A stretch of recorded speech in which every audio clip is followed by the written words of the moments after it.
Bon dimanche les pirates, j'espère que vous allez bien parce que moi ça va bien toujours, même le dimanche je suis là parce que je sais que c'est dur pendant la phase de survie, pendant la première phase de votre déception amoureuse, pendant que votre conjoint est déjà passé en phase d'exploration et que vous vous êtes bloqué dans la phase de sécurisation. Je sais que vous avez peur, vous avez la formation de cette semaine qui vous apprend à ne plus avoir peur et en tout cas à passer dans l'étape supérieure qui va vous permettre de reconquérir votre conjoint. Au début, vous dites j'ai peur de ne pas y arriver, j'ai peur que mon conjoint ne revienne pas, j'ai peur de divorcer, j'ai peur, j'ai peur, j'ai peur.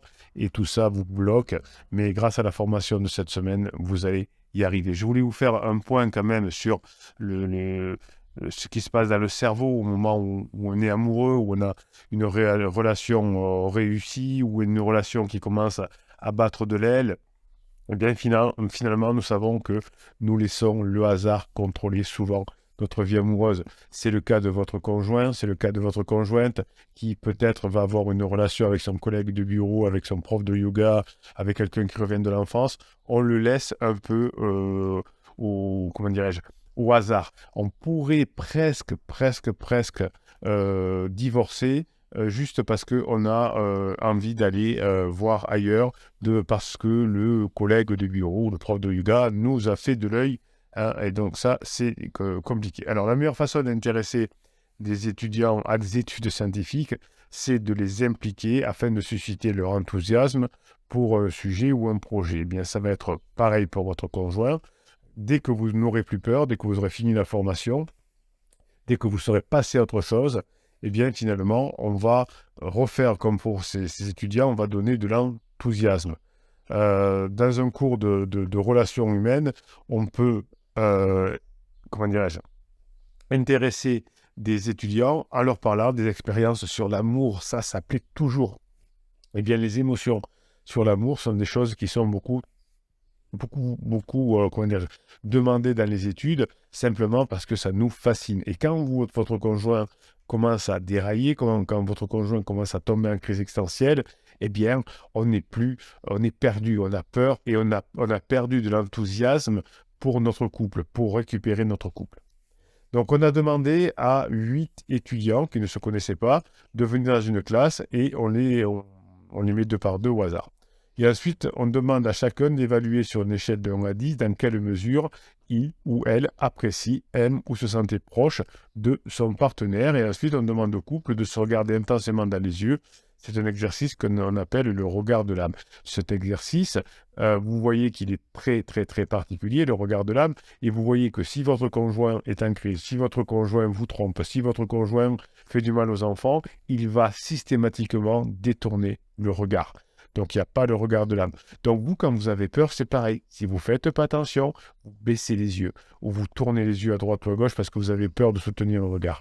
Vous allez vous entraîner pour sortir de la peur à soutenir votre propre regard. Vous allez prendre un miroir et vous allez regarder votre téléphone avec l'appareil photo et vous regardez votre miroir, ça vous fera du bien. Quand on a fait l'exercice là avec les étudiants qui se regardaient les uns dans les autres, eh bien, qu'est-ce qui se passait? Après quelques ricanements au début, au début, on est un peu gêné. Eh bien, finalement, les regards se font de plus en plus intenses. Et après 2 minutes, quand on pose la même question, eh bien, on s'aperçoit que on a déjà une augmentation, certes modérée au bout de 2 minutes, sur le critère aimé. C'est-à-dire que finalement, on voit déjà une petite augmentation. Je trouve cette personne beaucoup plus sympathique. J'apprécie cette personne un peu plus. J'ai une augmentation intime avec cette personne. Vous voyez que tout de suite, ça s'augmente. Alors l'amour, bien sûr, on ne va pas dire au bout de 2 minutes, j'aime cette personne. Mais sur l'échelle du fait de j'apprécie quelqu'un, on a déjà en 2 minutes plus 11% par rapport au début. Et plus 45% dans le sentiment d'intimité.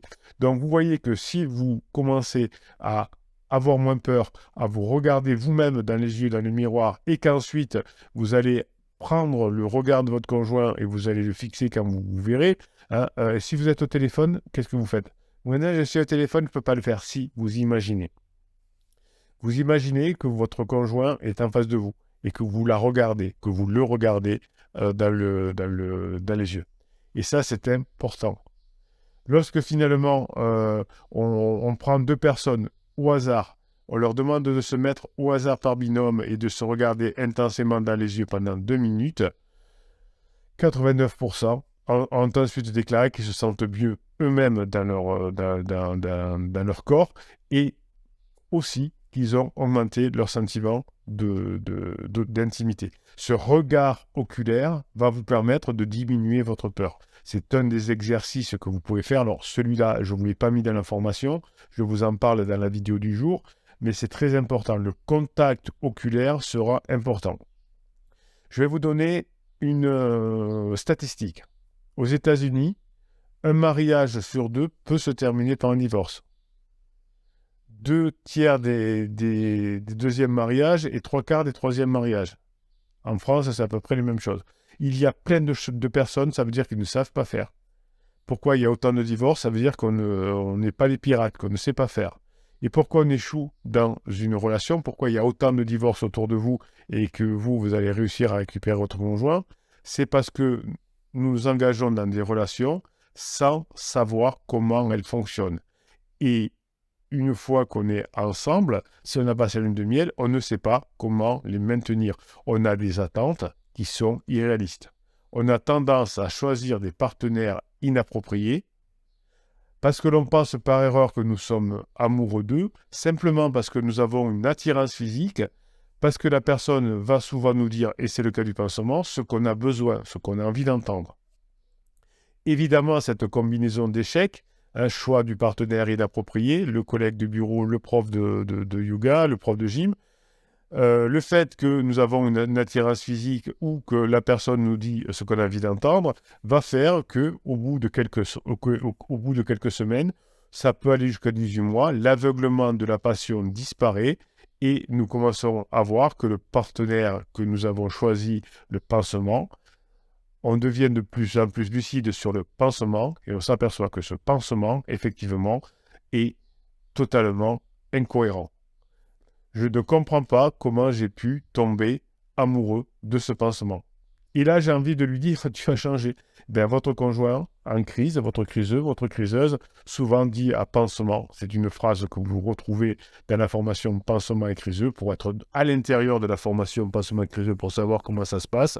Et bien finalement, on ne sait pas pendant des années maintenir une relation, surtout s'il y a des enfants. On ne sait pas mettre de l'aventure dans la phase de sécurisation. Heureusement, aujourd'hui, vous êtes devenu un pirate et vous savez comment faire. Vous allez commencer à maîtriser les outils. Vous allez apprendre, par exemple, avec la formation, comment résoudre les conflits. Vous allez apprendre à communiquer, à avoir de l'humour, à badiner. Et vous allez voir que finalement, vous allez augmenter les probabilités de revenir ensemble. Votre relation s'est émoussée parce que finalement, on ne savait pas comment résoudre les conflits, on ne savait pas comment communiquer, on ne savait pas quels sont les besoins de son conjoint. Eh bien, un suivi systématique au fil des ans des publications relatives à la science des relations humaines nous montre que finalement, les résultats récents montrent que si et seulement si on apprend, eh bien, on peut s'en sortir. L'apprentissage, la connaissance, c'est un remède à nos piètres performances en matière de relations amoureuses. C'est certainement dans les relations amoureuses que l'apprentissage de la formation est le plus utile.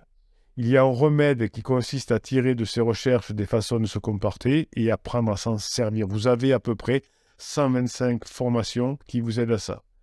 Il y a au moins aujourd'hui 80 publications scientifiques, 80, qui nous aident à élucider comment on peut continuer à se faire aimer par son conjoint. L'exercice des regards intenses que je vous ai inspiré, inspiré si vous voulez, eh bien finalement nous montre que ce regard dans les yeux va produire une rapide augmentation du sentiment d'intimité et d'appréciation même entre deux étrangers. Se regarder dans les yeux, c'est un peu comme se regarder fixement. Vous savez, à une époque, on faisait des jeux, peut-être des enfants, on se regarde dans les yeux, on se tient par la barbichette, là. Eh bien, ça permettait d'avoir une intimité, parce que ça finissait en plus par un éclat de rire. Si vous avez écouté la formation de hier, vous avez compris que le rire est essentiel pour ne plus avoir peur. Même pour un nombre d'espèces de mammifères important, le regard fixe contient une intention. Une intention menaçante parfois, mais il y a une intention dans le regard. Donc, si vous regardez quelqu'un dans le métro, vous verrez que rapidement, il va y avoir de la gêne parce que c'est puissant. Et si on ne vous donne pas la permission de regarder, ne fixez pas quelqu'un, vous allez paraître pour un psychopathe. Donc, avec votre conjoint, c'est pareil. Vous allez regarder votre conjoint, vous allez fixer le regard, hein, et puis vous allez le détourner comme si vous cherchiez quelque chose. Vous allez mettre votre regard vers les yeux à l'air. Et puis vous allez reprendre le regard de votre conjoint. Si votre conjoint est au bout du fil, vous le faites pareil. Hein, vous imaginez. C'est aussi intéressant. Évidemment, si vous fonctionnez par SMS, hein, vous êtes déboulé, ça ne peut pas fonctionner. On ne peut pas régler des problèmes négociés par SMS, ça n'existe pas. Donc, si vous avez un regard intense avec quelqu'un dans le métro, vous risquez de le gêner. Donc, il y a des codes. On regarde, et puis on retire le regard. Et puis on le met 3 secondes de plus, et puis on l'enlève. Et vous voyez si la personne en face vous rend ce regard. Si quand vous regardez la personne aussi vous regarde, vous pouvez rester un peu plus longtemps. Si elle détourne immédiatement le regard, c'est que vous la gênez et vous n'êtes pas déboulé. Hein. Donc avec votre conjoint, c'est pareil. Regardez votre conjoint dans les yeux et détournez. Peut-être même en même temps que la personne enlève son regard. Et puis vous regardez. Mais vous allez plonger votre regard pour diminuer votre peur dans celui de votre conjoint. L'attachement sera très fort pour votre conjoint quand vous commencerez à avoir à nouveau des liens émotionnels puissants et ça peut passer par le regard. Donc les signes de vulnérabilité vont pousser finalement à protéger une personne concernée. Quelqu'un qui vous regarde dans les yeux, on a presque envie de l'aimer, de l'apprécier, de le protéger. Eh bien, on a diverses études en psychosocial qui montrent que quand une personne se sent vulnérable, quand une personne se sent inquiète, quand une personne se sent troublée, elle cherche souvent du regard des indications pour interpréter ses émotions. Le corps dit « je suis troublé », mais je ne sais pas pourquoi. Et c'est l'environnement qui va suggérer une réponse. Quand votre conjoint ne se sent pas bien, quand votre conjoint se sent en crise, quand votre conjoint se sent en souffrance, il va regarder dans l'environnement et si à ce moment-là, pendant que votre conjoint est en down, vous êtes dans les parages, eh bien votre conjoint va dire « je comprends maintenant pourquoi je ne me sens pas bien, c'est parce que la personne qui est là me fait du mal, me fait ne pas me sentir bien. » Donc ne restez pas dans les parages, parce que sinon vous n'allez pas réussir à remonter la pente et vous aurez toujours ces émotions négatives comme la peur. En revanche, quand votre conjoint est en top, quand votre conjoint est bien, là il faut rester, là il faut être là. Vous savez, chez les Grecs anciens, on appelait les porteurs de mauvaises nouvelles. C'était jamais le roi, c'était jamais l'empereur qui portait des mauvaises nouvelles, parce qu'on est associé à ce qu'on va dire. Si on annonce une mauvaise nouvelle à quelqu'un, eh bien, on va être associé à cette mauvaise nouvelle.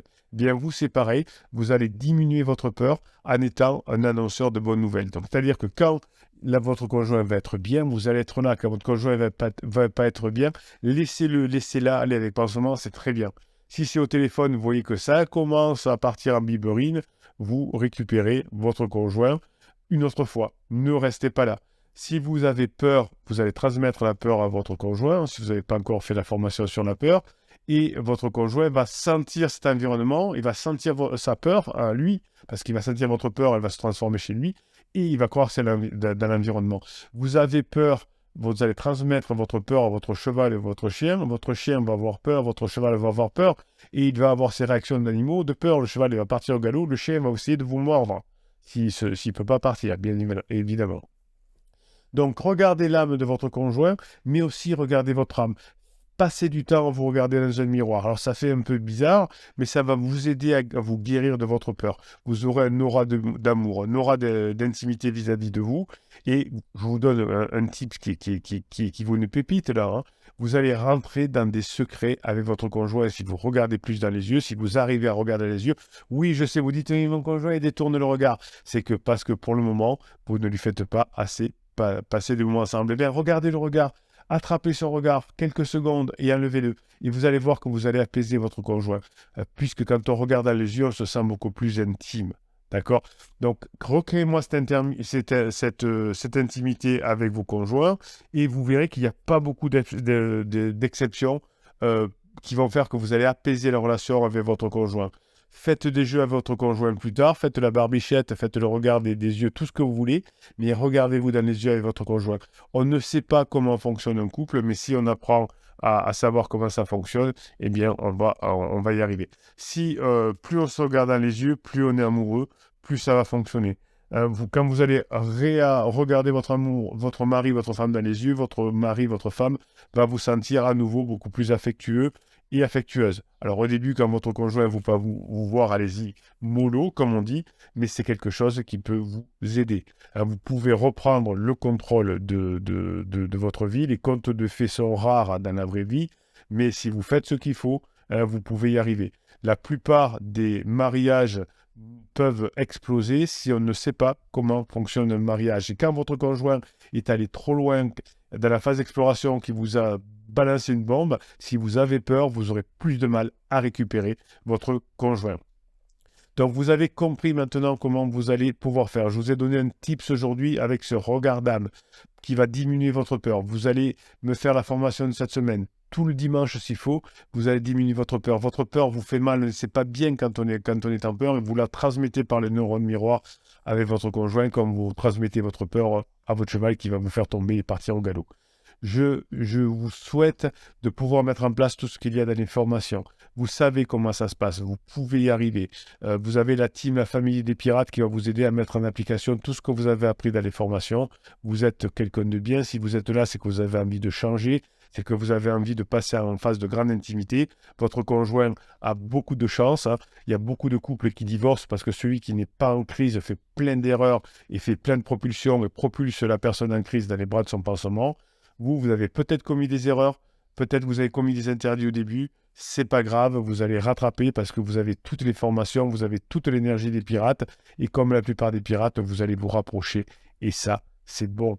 Je vous souhaite un bon dimanche, je vous souhaite de travailler sur vos peurs, je vous souhaite de vous regarder dans les yeux, vous allez être fiers de vous, vous allez relever la tête, vous allez mettre les épaules droites, vous allez repartir au combat, et vous allez être un rock, une rock si vous voulez, un loup de rock, et votre conjoint va être fier de vous. Je vous souhaite la journée que vous méritez. Pensez à rajouter du rire, pensez à rajouter de l'émotion, pensez à ne pas vouloir convaincre votre conjoint, et tout ça va faire que même si c'est long, même s'il y a des traversées du désert, même s'il y a une phase plateau, vous saurez que plein de pirates y sont arrivés.